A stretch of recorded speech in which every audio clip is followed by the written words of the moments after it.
नमस्कार, मैं राहुल कठेरिया।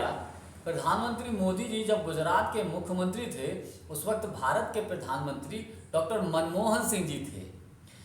एलएसी पर जब चीन किसी प्रकार की कोई हरकत देता था तो मोदी जी मनमोहन सिंह जी को ये कहते थे कि चीन को लाल आंख दिखाइए। लेकिन ताज़ा खबर ये है, दैनिक भास्कर की रिपोर्ट ये है कि चीन ने उत्तरी लद्दाख के क्षेत्र में 200 शेल्टर्स का निर्माण किया है। इसी पर हम चर्चा करेंगे।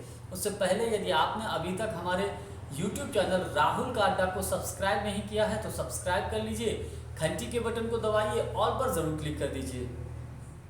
ये दैनिक भास्कर की रिपोर्ट है। दैनिक भास्कर की एक खबर है कि एलएसी पर चीन की सेना ने 200 शेल्टर्स का निर्माण किया है। अब आप सोच रहे होंगे ये शेल्टर्स क्या होता है। शेल्टर्स एक प्रकार से अस्थायी तौर पर ये घर ही आप इसको कह सकते हैं।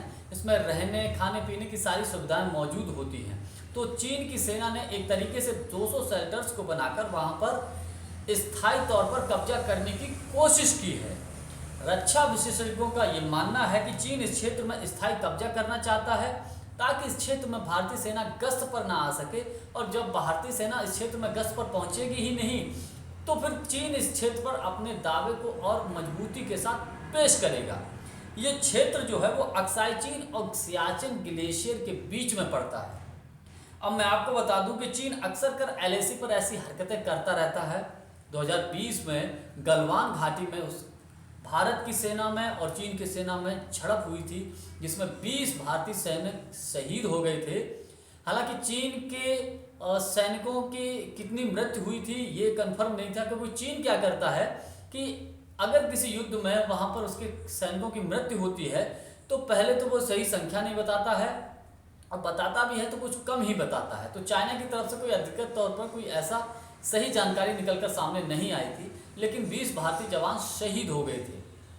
अब मैं आपको बताऊं कि उसके बाद प्रधानमंत्री मोदी जी और चीन के राष्ट्रपति शी जिनपिंग की अभी मुलाकात G20 के सम्मेलन में इंडोनेशिया की राजधानी बाली में हुई थी, जहां पर मोदी जी ने चीन के राष्ट्रपति से शिष्टाचार मुलाकात की थी। अब पता नहीं मोदी जी ने चीन के राष्ट्रपति को लाल आंख दिखाई थी कि नहीं दिखाई थी, क्योंकि गलवान घाटी के बाद शायद मोदी जी ने लाल आंख दिखाई कि नहीं दिखाई ये भी नहीं मालूम। लेकिन अब तो ऐसा हो सकता था कि मोदी जी लाल आंख दिखा देते, क्योंकि मोदी जी मनमोहन सिंह जी से ये कहते थे कि चीन अगर कोई हरकत दे तो उसको लाल आंख दिखाइए। और एक विशेष बात मैं आपको बताऊं कि G20 का जब सम्मेलन हुआ था, गोदी मीडिया ने उसको इतना बड़ा चढ़ाकर पेश किया कि जैसे कि चीन के राष्ट्रपति मिलना चाहते हो मोदी जी से, जबकि ऐसा बिल्कुल नहीं था। सच्चाई कुछ और ही हकीकत नजर आएगी आपको। लेकिन खैर कुछ भी सही, लेकिन मेरा व्यक्तिगत मानना है कि इस मामले में प्रधानमंत्री मोदी जी को सख्त एक्शन लेना चाहिए।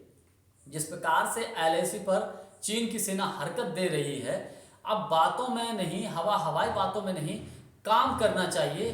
प्रधानमंत्री मोदी जी को कुछ ऐसा करना चाहिए, कुछ ऐसा ठोस करना चाहिए जिसका चीन को माकूल जवाब दिया जा सके, और आगे से चीन की सेना कभी भी इस प्रकार की हरकत ना कर सके। सिर्फ दूसरों से ना कहें कि लाल आंख दिखाइए, क्योंकि जब आप विपक्ष में होते हैं तो लाल आंख दिखाने की बात करते हैं, और जब सत्ता पक्ष में आप खुद होते हैं सत्ता में, तब आप कुछ नहीं बोलते हैं। तो ऐसा नहीं होना चाहिए। जानकारी यदि आपको हमारी अच्छी लगी हो तो हमारे वीडियो को लाइक, शेयर और हमारे चैनल को सब्सक्राइब जरूर कर दीजिएगा। बहुत बहुत धन्यवाद। नमस्कार।